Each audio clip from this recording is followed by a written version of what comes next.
Welcome to the final episode of the Damage Report of this week. My voice is just barely holding, and I think I can probably get past the finish line. I don't. Especially with the help of Brett Erlich. I don't think you can make it, John. How's it going, Brett? It's not looking good. Here's what's not gonna happen today, Brett. We are not going to do this. Just know that earlier today, John was trying to talk while his bronchioles were just not supplying the oxygen. Okay. So there's a lot that's gonna happen, and normally I tell you what's gonna happen. We got representative from Sunrise Movement's gonna join us. Lauren Duca is gonna be here in a little bit, but we got just too much to get to, so we're launching right into it with Joe Biden. Okay? Okay? Don't wait for me to answer. Just go. I was waiting for the B-roll actually. Okay? Interest. There it is. There we go, Joe. Okay, let's do this thing. Joe Biden had an interaction with Kamala Harris last night on the debates, and I think pretty much everyone agreed that it went fine for him, and he doesn't have anything to apologize for. That's ridiculous. It was not a good interaction for him. She brought up his history of support for busing, and his most recent comments, not in the 70s, but like a week ago, about how segregationists are just sort of people you gotta work with and stuff like that. So he was approached by a reporter immediately after the debate. The reporter had to get him to stop signing autographs and smiling with that ridiculous pearly white grin of his to answer a question about it, and here's what he said. She made the argument that this is very personal to her, that this was essentially an issue that the federal government should have a role interacting in the local space here. Well, it should. It should have a role by breaking down the barriers that exist in institutional racism. That's what I did when I was a local official and a county official. But what we were talking about is whether or not the Department of Education, as opposed to the courts, could order de jure segregation, meaning segregation imposed by law. There's de facto and de jure segregation. I supported the court's ability to strike down to order busing. Matter of fact, I voted against an amendment that came up in the Senate. It was the deciding vote for a senator here in Florida. It was called the Gurney Amendment. I was the deciding vote. He wanted to take away the power of the court to stop busing. I voted against it. In the middle of the year, we had the largest busing order. So the issue for Joe Biden here is that Joe Biden is just wrong. And as with so many other issues, he refuses to accept or understand how he's wrong. What he is saying there, and it's to some extent what he said on the stage, is it's great, Kamala Harris, if your area decided eventually after a couple of decades to act right. But if other areas didn't, I don't think the federal government should do anything about it. You are at the whims of whether or not your local city council are just a little bit racist or really, really racist. And I'm not going to do anything about it. And he really does seem to think that that is an acceptable response on this topic. Yeah, but I totally understand everything you're saying. I'm not gonna repeat it. I will say that one of the big challenges of running for office in America is to get people to get past like just things they're seeing before they can start listening. And Joe Biden, for me, I can't get past the like, are you okay? What do you mean? Like, is he physically okay? He looks 1,000 years old. He pauses to remember the word education. It's distracting. And so it's all like, to me, that's like if someone has a giant thing of spinach in their teeth. I'm just like, I really wanna listen to what you're saying right now to really interpret your counter argument. But I wonder how many Americans are able to get past the part where he just looks 1,000. Well, and I just wanna say, like, I think there could have been a giant moment in the debate. One of those transgenerational moments. If someone after Biden gave the moment where he says like, oh, my time's up. If someone on that stage looked at him and went, are you okay? Or said, no, you need to continue, you can have my time. False, that's wrong, I'm right for this reason. Because Americans in those debates, a lot of them, the ones that were scared, like aren't really listening, but are just kind of intuiting things. I think if someone just asked, are you okay? Do you need a minute? I think there's a good chance that would be seen as being ageist, and especially the thing you have to bear in mind. When the trending topic was pass the torch. Yeah, and I think that a lot of older primary voters are gonna not like Swalwell for what he said there, because you have to remember that the voting public is older than the public at large. I would say in the primary, that's probably even more the case. I don't think the person who created that moment would benefit from it, but I think it would be a giant moment. Yeah, I look, we can have our disagreement. I think that this is like a mile away from the core of the issue, which is that he's wrong on this issue. He refuses to simply accept it and apologize. And that is actually going to be sort of borne out in the follow-up question of the last video we just showed you. Let's take a look. Is it frustrating to you in the year 2019 to be relitigating these debates at this point? It should be about the future. It should be about what we're going to do to deal with institutional racism. And it's real. We should be talking about what we should be doing in the prison system. For example, the idea that we allow prison, in the legislation we passed, it said no private prisons. Didn't get through. But the fact of the matter is, I think we should not be sending anyone with a drug problem into a prison. They should go into a rehabilitation system. We should be training people in jail how to read and write.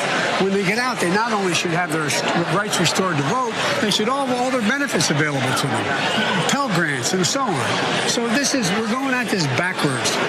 Okay, so no, he's going at this backwards because in the first few seconds of that video, he was wrong a couple of times. One, he's frustrated that he has to relitigate this. He's the one that brought up segregationists last week.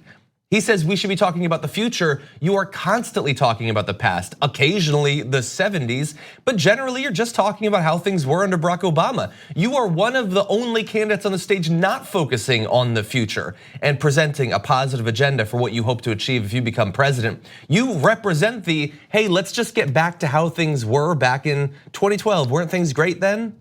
Yeah, but that's his message. That's his hope. He's hoping for make America boring again.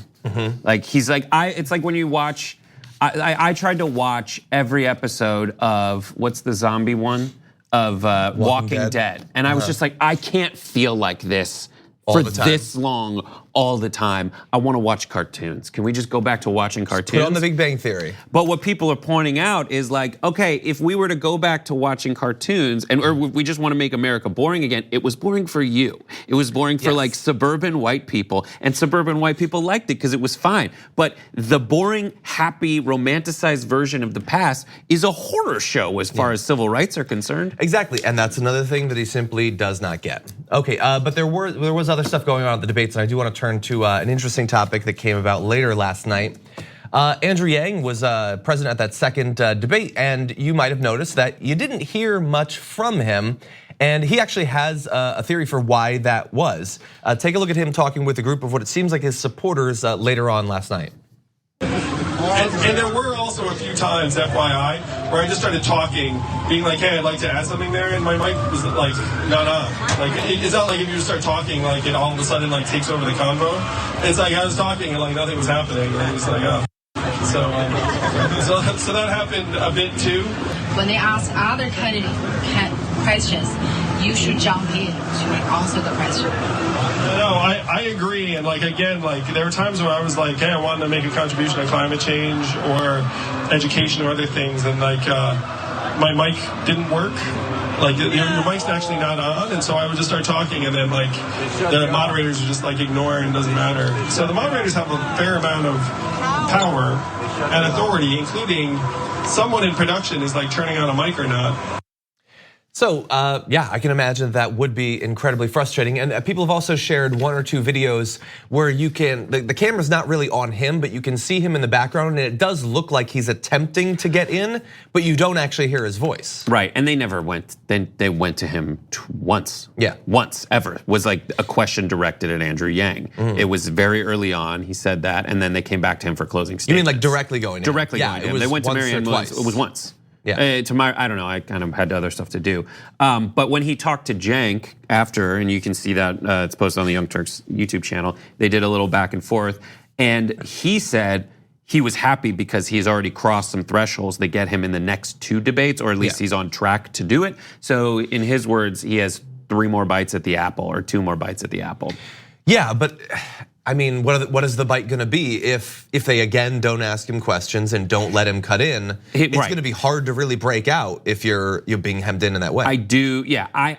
I heard him when he was trying to talk sometimes, but I think obviously there are other things that the moderators have their sights on, and he really does have the opportunity. It's weird. I have like some people who are not interested in politics that I talk to about this kind of stuff, and whether they agree with Yang's policies or not, they're just so refreshed when you tell them things like, so he's got this universal basic income thing that he calls the freedom dividend. And they're just like, oh, that's real smart. Like, just I don't know what universal income is. It seems crazy to me. I'm like, you can think it's crazy, but how genius is it that he calls it the freedom dividend? So people called him socialist. Like, but that sounds like something I buy at the Trump store. Yeah, exactly. Yeah, he's good at the terminology. And look, what he needs right now, I think, is between now and the next debate, he needs like a CNN town hall or something like that. I think that would really help him. Just really fast, if we can bring up this chart, it's going to show you just from last night how long each candidate spoke. To give you an idea of the disparity, Andrew Yang spoke for 2 minutes and 50 seconds. Joe Biden in first, 12 minutes, 53 seconds, many times longer. And what I found interesting when I looked at a chart that mashed up both nights, the amount of speaking time was almost directly in the same order as how people are polling. That Joe Biden was at the top, and you had people like Elizabeth Warren and Bernie Sanders. You can see that Kamala Harris talked a little bit longer than him. That's almost entirely because of the interaction with Joe Biden. And then you get people like Buttigieg and Booker, it's not visible there. And then as you get down to people who are polling at 2 or 1 or 0%, they tended to talk less, which I think is a combination of the moderators not going to them as much, not being as willing to let them cut in, but also in some cases, a little bit of maybe timidity, like they feel a little bit uncomfortable with cutting in maybe. Yes, I totally believe Andrew Yang that the people were probably told, because people's mics were up early on. Yeah, Rachel Maddow wasn't looking at Andrew Yang like, oh, do you want to get in? I'll let you get in. She wasn't doing that. But specifically from an audio perspective, everyone's mics were on at the beginning and that stopped happening. I tweeted a joke like, here's the transcript, and I just mashed down on my keyboard because it was everyone speaking at once. I think they accounted for that later, but they do start with the highest polling people, even though they started with Bernie before Biden. But they do that on purpose. They put the high polling people in the middle, and it's kind of a, well, make yourself heard and known. Because the moderators aren't going to help you. Yeah. Okay, we're going to take a short break. We come back, we're going to be focusing on another aspect of the debates, the coverage, the little that there was on climate change after this.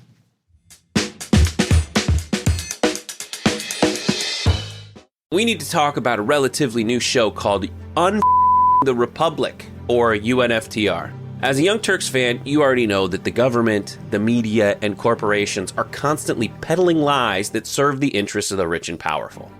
But now there's a podcast dedicated to unraveling those lies, debunking the conventional wisdom. In each episode of On the Republic, or UNFTR, the host delves into a different historical episode or topic that's generally misunderstood or purposely obfuscated by the so-called powers that be, featuring in-depth research, razor-sharp commentary, and just the right amount of vulgarity.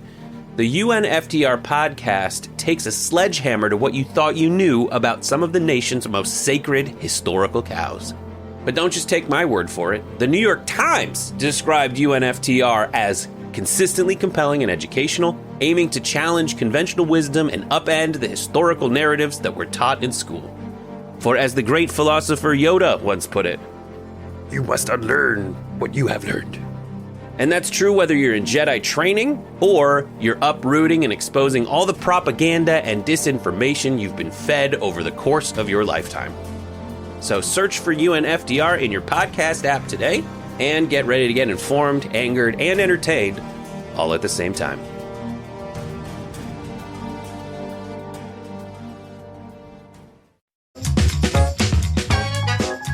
When you ask the Democratic primary electorate what their top issues are, climate change is right up there at the top of the list. Multiple of the candidates at the last 2 nights of debates listed it as the biggest threat facing America today. And so obviously there had to be a lot of talk about it at a presidential debate. I mean, that is the person with the most single power to do something about it. Unfortunately, not really. And joining us now to talk about climate change and the debates, Varshini Prakash, co-founder and executive director of Sunrise Movement. Welcome back to the show. Hi, thank you so much for having me. Always glad to have you on. So first of all, overall, the amount of questions about climate change at these 2 nights of debates, the substance with which they went into the topic, did it meet your expectations? I wouldn't say that it did. You know, it was a mixed bag for us the last couple of nights. We as young people and as climate advocates are pretty used to this issue being completely sidelined in our presidential election. I think in 2016, it was less than 2% of total time during the election cycle was devoted to climate change, and not a single question was asked about it during the general election cycle. So comparatively, we saw a cumulative maybe 20 minutes or less probably on both Wednesday and Thursday nights devoted to the climate crisis. The first night, honestly, the questions were pretty abysmal. It was slightly better last night, in large part due to candidates like Kamala Harris talking about her support for a Green New Deal, saying that we need to talk about this as a crisis, not just as climate change, but a climate crisis. Bernie Sanders bringing up the role of the fossil fuel industry and the corporate capture of our government that has stymied progress on this issue for decades. And I know that there had been a big conversation over the past few weeks about having a debate focused entirely on climate. And honestly, after watching these debates, I'm not sure who I would trust to do that, because it wasn't just that there weren't a lot of questions about climate change. Like, I noticed, like, when Chuck Todd was asking the questions, it came off to me as a sort of begrudging thing. Like, he barely wanted to talk about it. There was no passion there. And although I've read that something like 15 minutes of the 2 nights of debate were about climate change, as a person who that is my core issue, it didn't feel like it at times. Absolutely, and I think what I noticed was that there is a significant lack of climate literacy amongst the media and political establishment right now.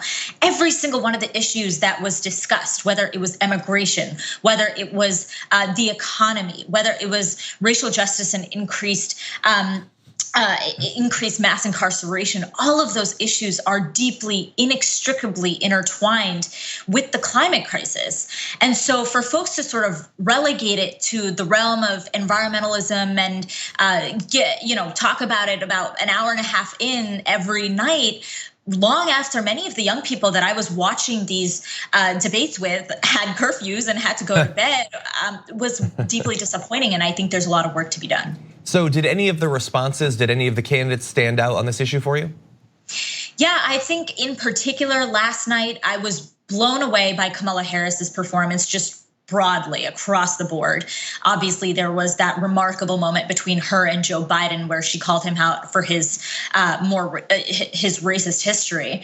And I think also the moment when Pete Buttigieg answered questions about farmers and the way in which the climate crisis is affecting the Midwest right here in this country, and how farmers have to be a part of the solution.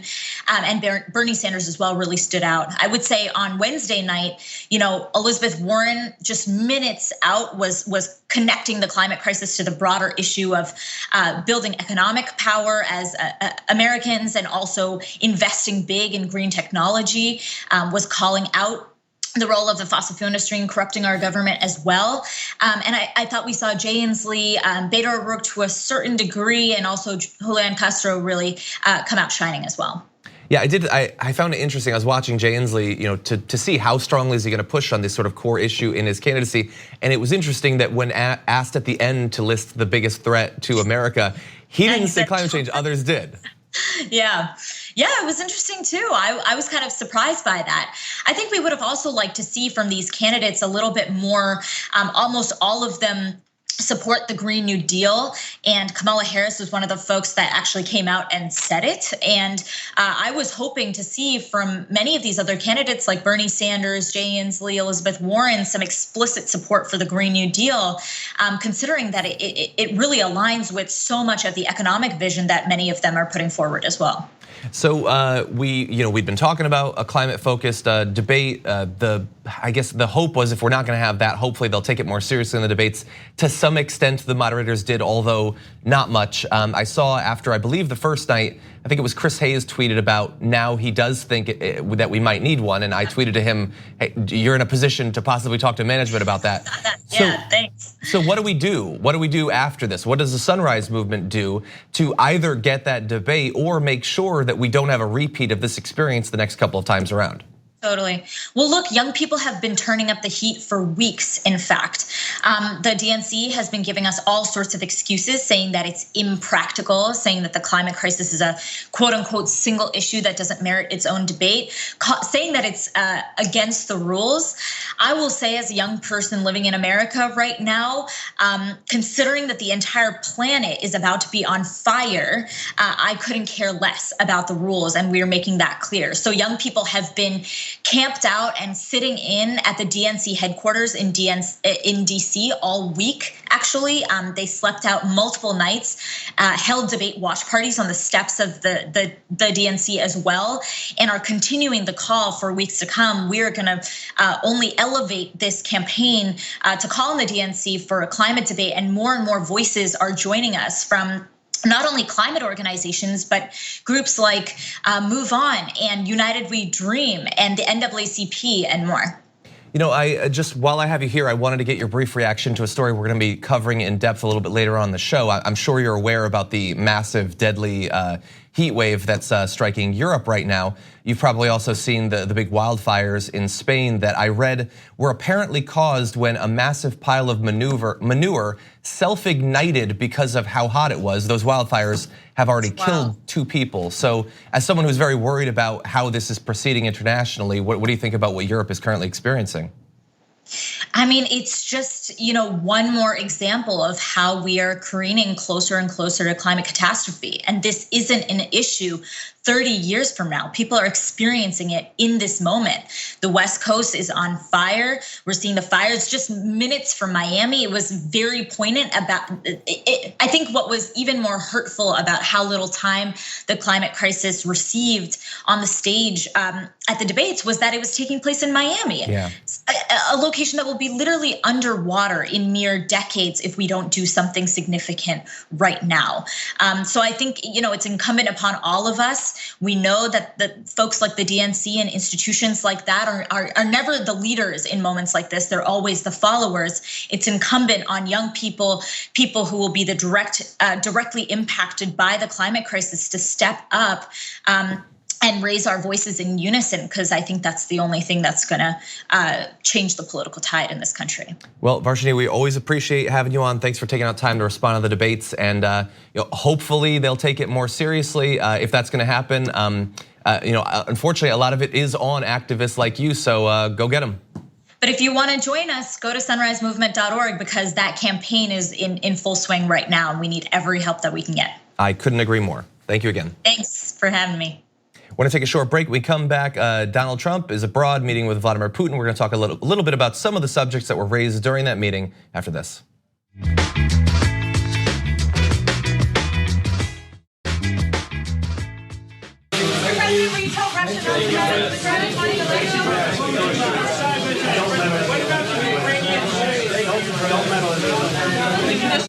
And that was Donald Trump meeting with Russian President Vladimir Putin and telling him not to meddle, but not in the tone I just said it. Instead, he was laughing and Putin was laughing, and it was a great joke. You're a comedian, actually, Brett. How good of a joke was it? So good.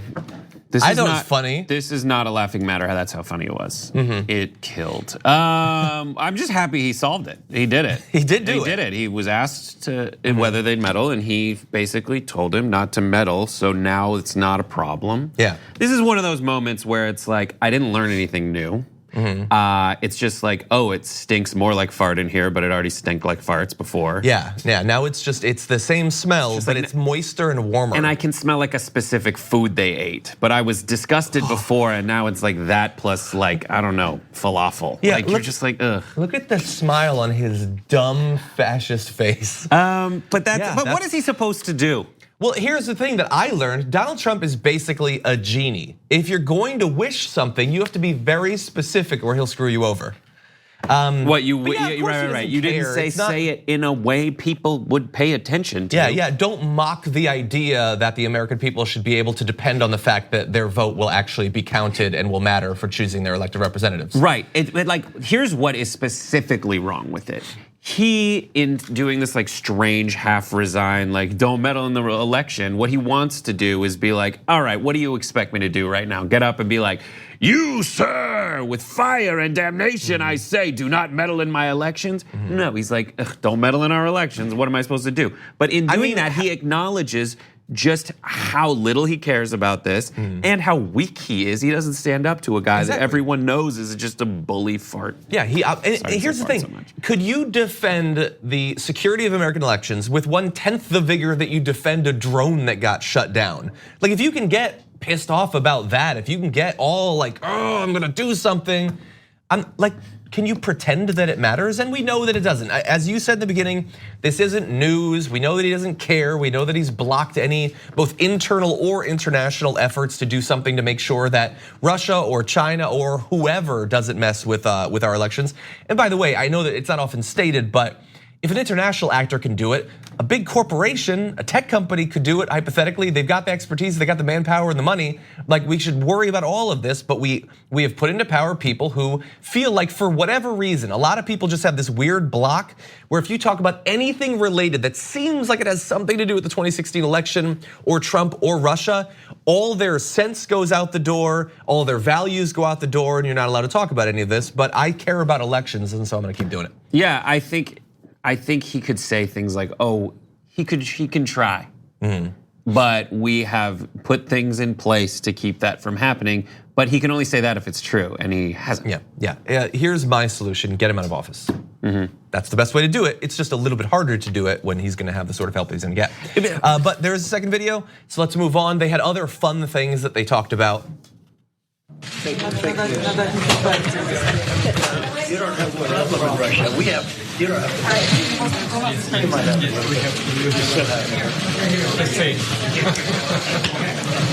So there you had the president joking about the fact that he has to deal with fake news and Russia doesn't have it, and Vladimir Putin reassured him, no, I hate the media too. And maybe they do. I don't know what the situation with fake news is like in Russia, but I know that they have a different solution to the problem of fake news, and that is that the Russian government has killed literally dozens of journalists over the past decade or so. We don't have time to go through all of them because they've killed and locked up so many journalists, but let's just mention a few. Freelance journalist Anastasia Babarova was shot and killed back in 2009 on a sidewalk in central Moscow as she attempted to intervene when a human rights lawyer, renowned for his work on abuses in Chechnya, was also murdered by a masked gunman. Now, to be fair there, they were trying to kill human rights lawyers. They just happened to also kill a journalist, so we do have to be fair. Mikhail Beketov suffered brain damage and lost a leg after a brutal assault in 2008 following his reporting around a campaign against a highway project in Moscow. He was in a coma for several months and spent more than 2 years in hospitals. He died 5 years later. His attackers were never found. It's weird, the attackers are never found, oddly enough. One more, Kadza Murad Kamalov, founder of a newspaper in Russia's North Caucasus, critical of authorities, was gunned down outside his office. I'm not gonna even attempt to explain that name. In December of 2011, Kamalov's leading independent weekly paper, Chernovik, has reported extensively on police abuses. His killers were also never found. We could do a whole show where we just read about the details of journalists and activists and lawyers who have been murdered for their activism. But it's fun to joke about when you're with Trump. Right, so for all of Trump's speech about freedom of speech and his defense of the First Amendment when it comes to censorship of his fans, also in that First Amendment guarantees the sanctity of the press. Yeah. So that is a wild hypocrisy there. Yeah, there's a lot of people that love to pretend that they hate censorship, they hate violations of free speech rights, and I've noticed that in general they only bring it up when it potentially could directly impact their financial bottom line. But if you are not going to advance progressive values of defending literally the lives of people who are trying to shed light on these sorts of things, then I don't think you care about freedom of speech as much as you think you do. And just one quick thing, Maythal Hassan referred to this on the main show yesterday, but it bears repeating. It's that part of dictators and fascists is weirdness. It's joking, is he serious? Because if someone said, hey, I'm gonna take people's rights away and I'm gonna do it with a straight face and I'm starting now, you would be like, that's insane. But it's incremental, and so Trump is Unless it's an out group, they're okay with that. Right, Trump benefits from this ambiguity of whether he's joking or not, to communicate and dog whistle to certain groups who take it as serious, but then also to the press who see a president and have some kind of respect for the legacy of their job. They let him get away with it. And if we keep letting him get away with it, we run the risk of ending up in this fascist state. And in the meantime, he's perpetrating this gross hypocrisy that undermines the First Amendment to the Bill of Rights. Yeah, I agree. He needs us to eventually be like, it's just jokes, it's the same jokes, let's not talk about it. It's just so much. He did it 2 days ago. Should we really keep talking about it? And some people have been lulled into that false sense of normalcy. And the thing is, maybe we're wrong. And maybe he won't go as far as we're worried. I would rather freak out for a couple of years and not have our country descend into fascism rather than just be like, well, I don't want to seem like I'm bothered all the time. Right, and it's for your own mental. It's all right, John, don't overreact. That's how bothered I am. I feel like flying. I just want to say that I listened to a speech aired in its entirety on Fox News of Trump to a religious group. And in that, he mentioned how these people won't let me joke around. He goes, these are the two things in a row. One, they won't let me joke around. You have to smile big, he says, and show that you're joking. They can't take a joke. Anyways, these Democrats, they are allowing a baby to be born. They swaddle it, then they kill it. Yeah. So he is saying, he's doing exactly that.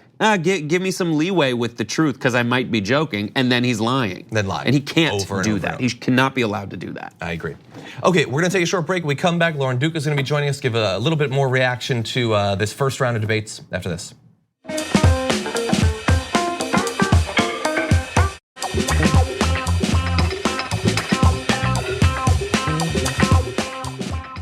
Joining us now to react to the first two nights of debate is friend of the show and author of How to Start a Revolution, Young People and the Future of American Politics, Lauren Duca, welcome back. Hi, thanks for having me. Glad to have you here. I've been enjoying your Twitter activity during the debates. And you not only have the book that we want to talk about and your recent op-ed in The Independent, but I want to give you an opportunity, first of all, just take it where you will. What did you think about this first go around?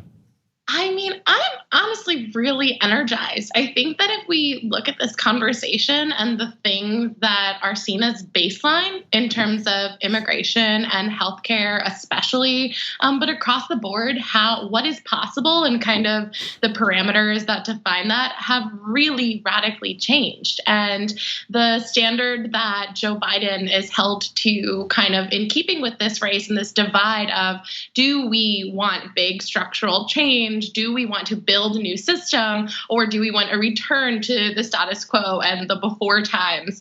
I think that question is increasingly pushing towards a grander overhaul. It's not necessarily a binary question, but more something that is a grander thing that all of the candidates are navigating in a different way. And overall, we see a bigger push toward emphasizing equality. And that's amazing.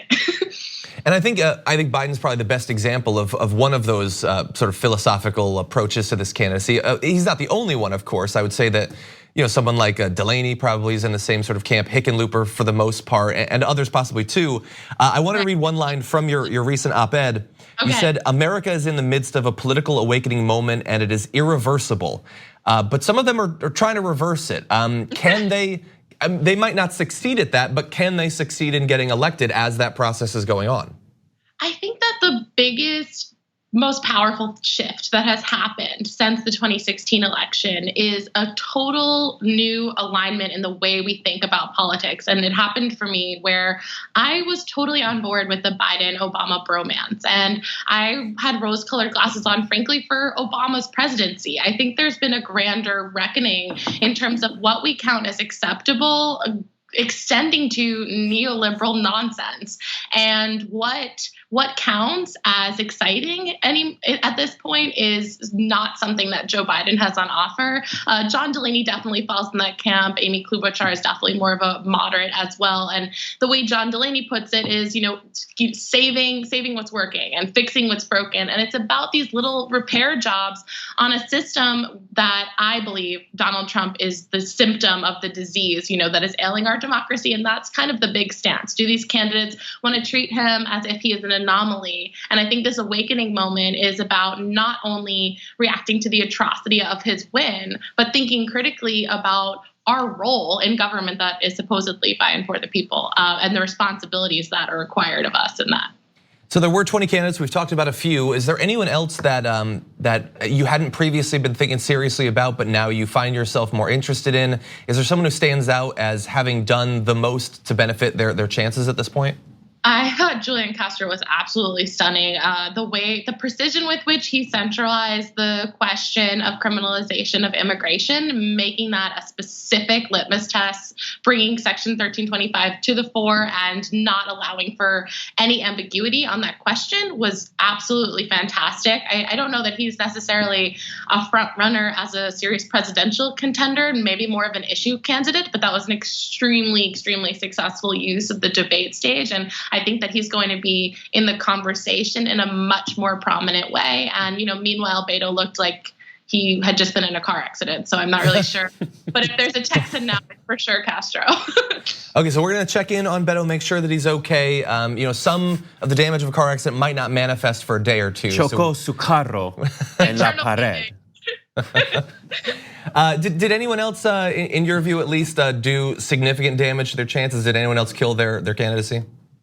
I mean, it's amazing to me that I thought one of the biggest takeaways was how little room there was for this kind of menage of random, mostly older white men to break through. And kind of like when a white man was speaking, it was sort of annoying and distracting in a way that they seemed like a monolith to me. And I've just never had that experience, right? Watching a debate, which was just found fantastic. I don't know if any of them did significant damage. It felt more as if the old white man demographic took a big hit, right? Because none of them, I don't think, really stood out in any amazing way, where you have Elizabeth Warren wearing her heart on her sleeve with every single detail-driven answer. I mean, Kamala Harris's performance last night was absolutely dazzling. And the way that both of them, in addition to Castro, were able to capture public imagination and command the stage, I don't think we saw that from any of the typical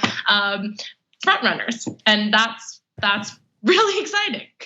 So we had the 20 people on the stage, 10 last night, but there were other people in the room, so I want to get your response to something that I noticed talked about a lot on Twitter. Should Todd be chucked at this point? What is happening? I know. It's like, are you guys sending us your best people? How is that the best possible moderator we have for this critical moment in American history? This primary is so fundamental, and we have Chuck Todd. It's like Armando Iannucci wrote his dialogue. I mean, the haplessness with which he was moderating is unbelievable. Crystal Liza maybe would have done a worse job. I'm struggling to think of someone. I haven't watched enough of Veep to get that yet, but I'm gonna watch the rest of the show, come back, and I'll appreciate that joke far more. So let's talk about how to start a revolution. I've read a lot online about the process of writing this book, which seems like it was a fraught experience for you, as I hear most writing is. How do you start a revolution? You start a revolution by choosing to pursue action in reaction to this moment. So many of the young people that I spoke to, I did hundreds of interviews, had over 350 written testimonials, and spoke to hundreds of young people around the country. The Awakening is available to everyone, but I believe it will be led by young people. And what I see is a shift from passively navigating a broken system to actively seeking to change it. And it hinges on the impossibility of Trump's election, because we were told that there was no way that was going to happen. So it's about the atrocities he's committed. It's about the cruelty towards the marginalized. It's about the unabashed embrace of authoritarianism. But it's also about what we were told and the way we trust our political and media gatekeepers, and the way that is shifting, and the things that we consider possible in terms of the way things are done in a political space, who gets to partake in the political conversation. And I'm an example of that. I am someone who is frequently, dismissed on a basis of youth and gender in a way that my male counterparts would never be, but I'm breaking through and able to maintain an audience in this space. And you have AOC being able to run a campaign and rise to power, and more women entering into Congress than ever before. I mean, you have Caban in Queens just this past week. We're having these major movements on the Richter scale happening. The Parkland students are another huge example of breaking through the idea that gun violence is an inevitability. It's all about moving the needle on what we consider possible and insisting on something more and something different and something better. Because if the world is going to be this excruciating and ugly, then we have an urgency of action to demand something better for ourselves and for the collective. And I think that that is incumbent upon all of us. And if we can all show up to raise our voices and use individual action, we can build to the collective power and be part of the process of returning America to the hands of the people, which is also what is on stage at these debates. The question of who has ownership of the money and power that define life in this country. And while I'm not personally a Bernie fan, I do agree with the framing of the 99%. And the reality is that America doesn't have control of our democracy right now, and our voices are statistically non-significant. But in building them to a collective, we have the chance to retain the power of the public good. And I think we have some leaders who are emerging who can continue to set us on that course, and the shift is already underway. Well, it's obviously an incredibly timely book. It's How to Start a Revolution. And Lauren, as always, thank you for joining us. We always appreciate your perspective. Thank you so much. We're gonna have a short break here. When we come back, a heat wave is sweeping through Europe. It's already claimed multiple lives. There's actually, oddly, a fun twist to it at the end. So we're gonna try to end the week with just a little bit of lightness after this.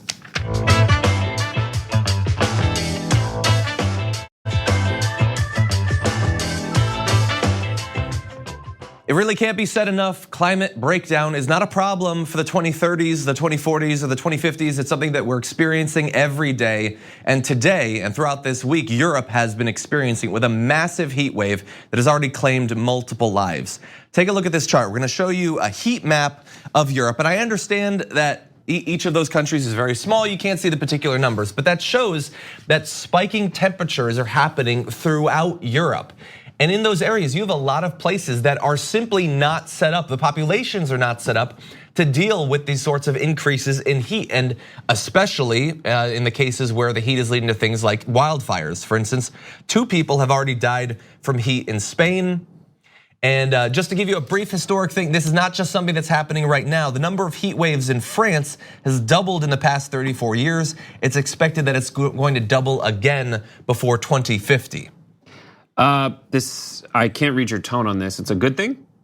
Not really, no. Europe's so hot right now. But no, John, if you look at the ancient maps of Europe, all of that was above the water and now it's underwater. I'm not sure if it was 3 years ago or 3 million years ago. It's one of the two. But the climate, it fluctuates and the weather's nice outside today. That's literally what our Department of Agriculture head Purdue said the other day. His actual defense was, it's nice out. Yeah, it's ridiculous. It's not a joke, and yet we're a joke when it comes to this topic. But I want to give you an idea of how serious this can be. People have already died in Europe in this heat wave.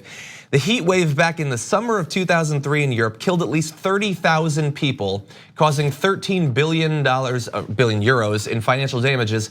Some estimates think the death toll might be as high as 70,000. At that point, it was the hottest summer for Europe since the 16th century. And if you don't understand how this can be so deadly, understand that Europe is supposed to be relatively temperate. That means that the people, their actual bodies are not ready for this. They're more affected by the heat when it comes. I read a stat, by the way, in Germany, 2% of homes have air conditioning. And so when suddenly a massive heat wave comes and you've got young people, you've got the elderly, they can't just turn on the AC, and it does wreak havoc in terms of number of deaths. 2 people dying is a tragedy. 2 million people dying is a statistic. 2 billion people dying is unfathomable. So what else you got? Like that's what it is, and that's the struggle.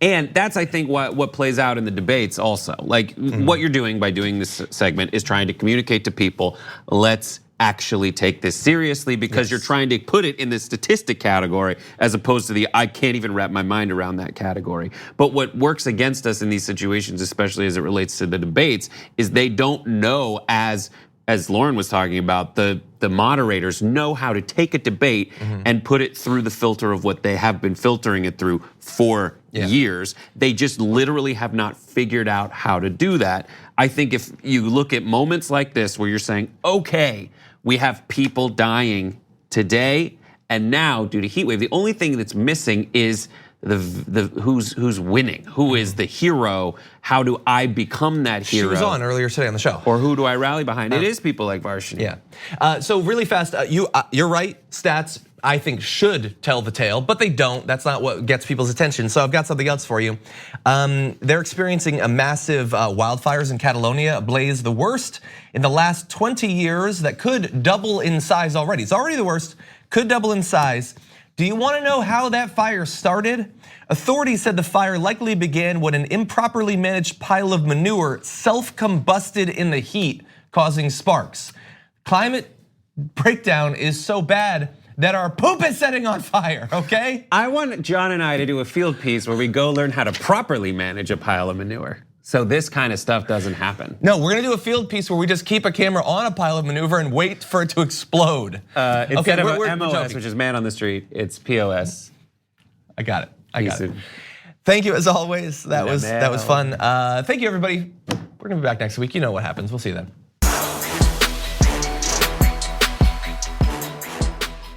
Thanks for listening to the full episode of The Damage Report. Support our work, listen ad-free, access members-only bonus content, and more by subscribing to Apple Podcasts at apple.co/TYT. I'm your host, John Adarola. I'll see you soon.